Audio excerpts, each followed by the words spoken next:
What up, and welcome to Family, Faith, and Love Plus Health. I am your girl Brittany, and thank you for joining me on my channel today. In August 2019, I decided to share my story, my truth, my molestation story. This was my way of accepting what happened to me as a child. This is my break free story. If you have not checked out my other video, please go ahead and check that out. The link is above. So in my molestation story, my truth story, I told the story about how I was molested as a child.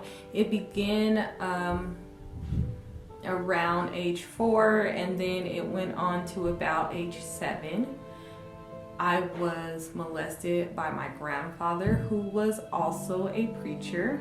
He had his own church, which was very confusing for me as a child. It made me question God. It made me question my faith because he was a pastor. It also made me very suicidal as a child. I tried to commit suicide multiple times. That is really it in a nutshell. I was molested by a pastor. I was suicidal, and I have been dealing with it, and now we are going to talk about the aftermath. What happens after you decide to tell your story, whether it be public like I did, or if you decide to tell your story at home to your family, and you have to live with that and deal with that and deal with the choices. What happens after? It's the aftermath. A little bit of how I dealt with that, a little bit of how things made me feel after I shared my story, why I decided to share my story the way that I decided to share my story. We're going to talk about all of that today. We're going to talk a little bit about how I felt as a child, and then kind of what I understand now as an adult. And again, why I decided to share my story definitely has everything to do with this. So, as a child, I'd say the number one thing that I felt is definitely confused. I was confused because I was hearing great things about my grandfather. You know, he was a great man. He helped the community. He helped all these people. But I was seeing the other side of him, which left me confused. I didn't trust people at all. I was lost. I felt that I was mistreated. I felt that I did not have faith. I felt like I really didn't know who God was. I remember, hearing him preach and talk about the love that God had, but on the other end, he was doing the opposite of that, which was confusing and conflicting to me. I didn't, and it's hard to understand or trust the church because I was on the back end of it. What do I know now? That kind of clears up how I felt confused, mistreated, lost, all that stuff. I know that his actions were wrong. I learned that what he did was not God. It is not of God, and it is not a representation of God. People should not harm other people. I know people in authority should not harm other people. I have learned that sexual abuse from anyone in any kind is wrong. It shouldn't happen. There's no reason for it. There's no excuses for it. It is plain wrong. I have learned to trust my instincts. When I feel that something is off and I'm in an unsafe situation, I trust my gut and I get out of that situation. I'm very alert. In the aftermath of me deciding to tell my story, I think the biggest thing that woke me up, and I guess the biggest pill to swallow, is realizing the fact that no matter what I would have done or said, I would have never been saved. I had to get out of this myself. there was too many factors involved to where I would have never been saved, no matter if I would have told my story when I was 5 or if I would have told my story when I was 50. But I chose to tell my story when I did, because I decided that I wanted to be free of it. It is my story, and I can tell it. I can live how I want to live within or outside of my story. But the biggest pill that I did have to swallow is learning that I would have never been saved. I had to understand that the person that I was taught to idolize, to say that he was great, to call him a legend, to talk about all the great community things that he did, it was idolizing him. And I had to unlearn that behavior, and I had to realize that what he did was evil, which makes him an evil person. And I had to realize that he in fact hurt me, and that his behavior is not acceptable. It should never be accepted by anyone. I know if I had to take emotions out of the full equation, that I would look at him as a sexual predator, and that is what I choose to do. I guess if I would say through the aftermath of everything, of telling my story, it took me a while to understand that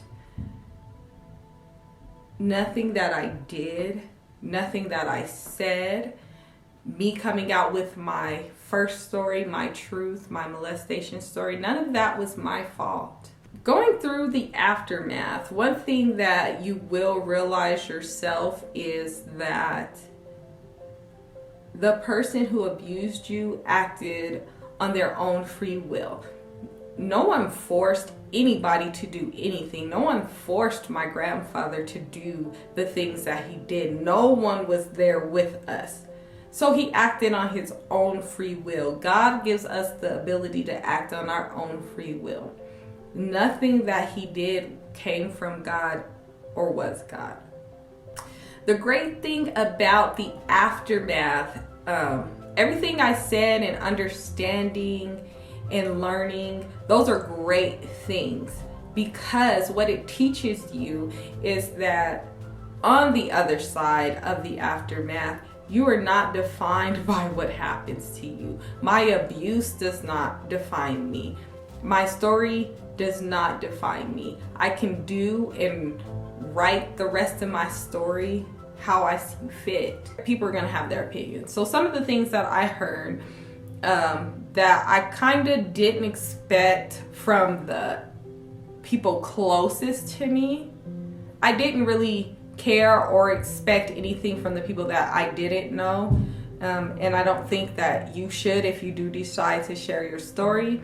I only tell you these things because it is a warning that you need to be strong enough to be able to handle the opinions, or not care about the opinions that are going to be said about you. So what people said to me or about me once I came out with my story: I was called a liar. I was told that by me coming out with my story, it hurt him. My abuser is now deceased, but he was dying, and I was told that I was the reason he was dying, that I was killing him. I decided that it was best for me to cut off that relationship. After the abuse, I stayed and I continued the relationship for years. But during my healing process and in the aftermath, I decided that that relationship needed to be terminated. And so I got called disrespectful for cutting off the relationship. I got called disrespectful for not talking to him. I was called disrespectful for sharing my story online. My need for the truth was too much. I was told that God wouldn't want me to share my story, that he wouldn't want me to tell this truth, that he wouldn't want me to say it in this manner. Even though it is the truth, even though it is my story, and even though it did happen to me, I was told by certain people that they would never speak to me again, that they wanted nothing to do with me. I have been told that I'm dead to certain people, that, you know, if they see me on the street, do not speak to them because I am dead to them. Some people cursed me, some people cursed my life, some people cursed my family, some people straight just cussed me out and, you know, belittled me, told me I was selfish. There's gonna be a lot of opinions, just know that. How did it make me feel, and how will it make you feel? More than likely, I felt really hurt because I knew that the things that were being said about me were not true, and I knew that the people that were saying the things and spreading everything, that they know that what I'm saying is the truth. So if it's within your family, you may feel hurt, especially if you know that the surrounding people are covering or would rather hold up a certain person's reputation, or rather cover for them and call you the liar. That's gonna hurt. It has hurt me because since I have come up with my story, I understand and I see now that I can't have a normal relationship with certain members of my family. The ones who have chosen him, they chose him. And for me, because I decided, like I said earlier, I decided to cut that part of the relationship off, and they choose to continue that relationship, or they chose to continue that relationship. They did not want to have that relationship with me, so that also has to be something that you take into consideration. One piece of advice that I will give you, that you should write down, notate somewhere, something, because it took me a long time to see that you cannot heal where you got hurt. You cannot heal where you got hurt. All right, so there are some takeaways from all of that I just said. Again, this is Family, Faith, and Love Plus Health, and we are here for happy and healthy relationships. But that includes your mind, your body, your soul also. And I understand happy and healthy relationships, but it is your job to tell when it is a toxic relationship, and you need to pay attention to when it is time to walk away. Some people will not be willing to accept your truth, and you have to learn to be okay with that. I am okay with some people not accepting my truth. It is what it is.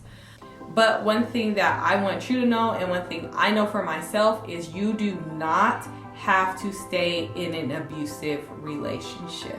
Whether that's your spouse, whether that's family members, whether it's friends, it doesn't matter who it is, but you are not obligated to stay in an abusive relationship. You are not obligated to stay in an abusive situation.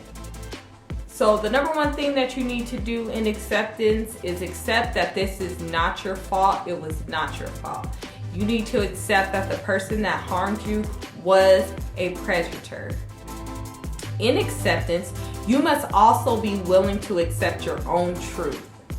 You must be willing to accept that the person that harmed you did the wrong. You were not. You have to accept that by telling your story, it may change the dynamic of the relationship that you have with certain family members and friends.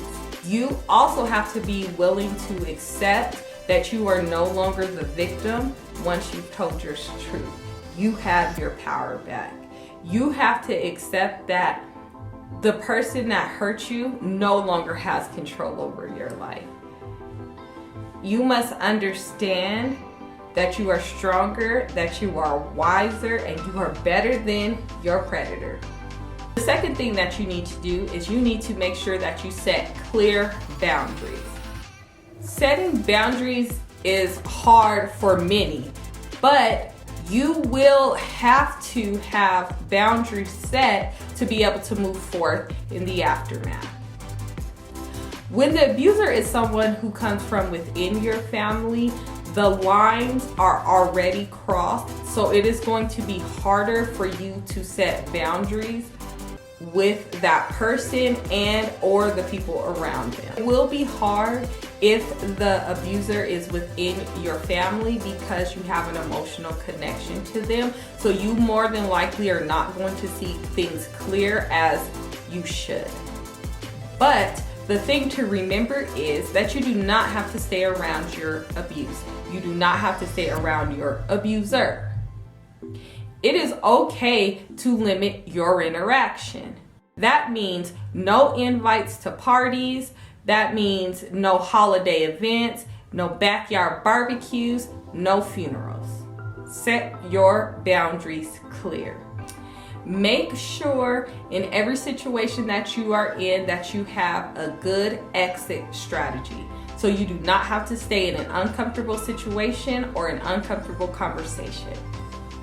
It is going to seem hard and almost impossible to break away and break free from your abuse.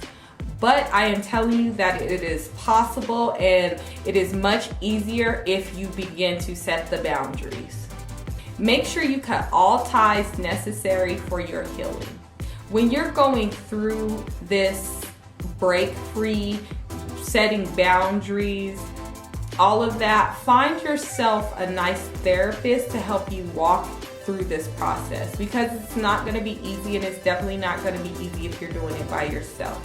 But you can definitely find the right help to get you to the other side. How does sexual abuse affect your spouse? A lot of people say that, they were the ones sexually abused and they're dealing with it on their own. But when you have a spouse, that is not true. It definitely affects them in some kind of way. So how does it affect your spouse? If your partner knows that you were sexually abused and the abuser is within your family and your partner doesn't like that, that is going to cause issues in the relationship. For us, I think back to the times where my husband, he definitely has a strong opinion on this. So you will get his take on this in an upcoming video or live. I'm not sure which way we'll go with it, but you will get his opinion on it because he does have a strong one. We definitely used to argue a lot about my abuser coming over for those functions, birthdays, family events. He did not want my abuser anywhere near our house, anywhere near me, and that is because he is a protector and his job is to protect our family. So it was arguments, and believe me, it will affect your relationship. Yeah, so when I was still, and again, there is life on the other side, because when I was still in it, I didn't understand his point of view, and I used to argue with him. I used to even stand up for my abuser. And so now in the aftermath, I see that that was very irrational thinking, and that my husband was only trying to protect his wife. He was only trying to protect his family. And again, we will discuss this in another video about how sexual abuse affects your spouse and kind of how to deal with that within a relationship. And Aaron will be on that video because he definitely has a strong opinion about it, and he has a strong opinion about sexual abuse and how it is to be in a relationship. So yeah, we're going to talk about that in a later video. So make sure that you like, comment, and you subscribe so that you can get all of our good stuff. How are your children going to be affected by you coming out telling your story? Well, they definitely will. By coming out and telling my story, I decided to have a talk with my children and tell them what happened to me. Why did I tell them? I told them because I knew by me coming out with my story, the aftermath of it would also have an effect on them. I decided that I would no longer let my children be in the same company as a predator. They know things, they listen, they pick up on things. You're very naive to think that children do not know what's going on. Most children already know. But I decided to have an open conversation with them because I wanted to give them a safe place to feel how they feel, to express their feelings. I did not want them to have unanswered questions of why we were no longer going around my grandfather. I wanted them to, have understanding, and I wanted them to be able to feel how they wanted to about the situation and sit in that without anyone telling them how they should feel. And I know that in the aftermath, the hardest part for my children was to lose the other family members besides my grandfathers. The one who chose my grandfather decided that they were going to cut ties and relations with me, and then they also decided that meant for them to cut ties with my children as well, and that hurt them, so of course that would hurt me. And that's another thing that is just a part of the process, but at least my children have a fair chance and a fair ground to start on. It's just how I see it. It's pretty black and white for me, but I will give you an example of why you should choose you, of why, if you have people around you who don't think like you, who don't believe that your abuser is wrong, especially if it's family, it's okay to walk away. It's okay to be free. It's okay to find yourself. And I think of it quite simply. Little glimpse of what I see when I see a predator. I see a dangerous, abusive monster. And they shouldn't be around anyone. They shouldn't be praised. They shouldn't be idolized. There's one God, and the God that we serve is made of love. He cares. He wouldn't hurt you. He doesn't want people to hurt you. God gives us free will. You have the free will to choose if you're going to love God or not. You have the ability to say if you want a relationship with God or not. No human is better than God.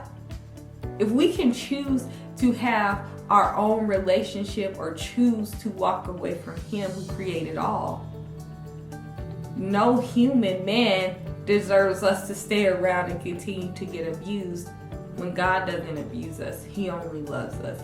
He's there to comfort us when it's hard and there's pain. He loves us unconditionally, no matter what anybody says about you, no matter the names they call you, no matter how they demean or demise your character. God is always there. He will always love you, and He gives you pure joy, happiness, love. Trust Him. He is not the abuser. The abuser was a person who made a choice. Thank you for joining Family, Faith, and Love. I am Brittany, and I hope you enjoyed my aftermath video. I leave you with God is love. He wants you to be happy. He wants you to be free. He wants you to have internal peace in your mind, your body, and your soul. You're not defined by what has happened to you. Use it to make you stronger, to make you braver, to give you courage. Speak the truth. Seek the light. Find your happiness. This isn't a sad story. This is a story that the rest is still being written. I don't know where my end is, but that was a part of my beginning, and it has shaped who I am today, which is strong, bold, and beautiful. And I will not be stopped. I will not be silenced. My story is my story, and how I choose to write it and tell it is my business. And I hope that you find courage in telling your story. And I hope that you know that, yes, there's aftermath. There's always a storm, but there's light at the end of every tunnel. I hope this finds you with love, peace, and happiness. I am Brittany. This is Family, Faith, and Love plus Help. Make sure you like, comment, and subscribe for more videos.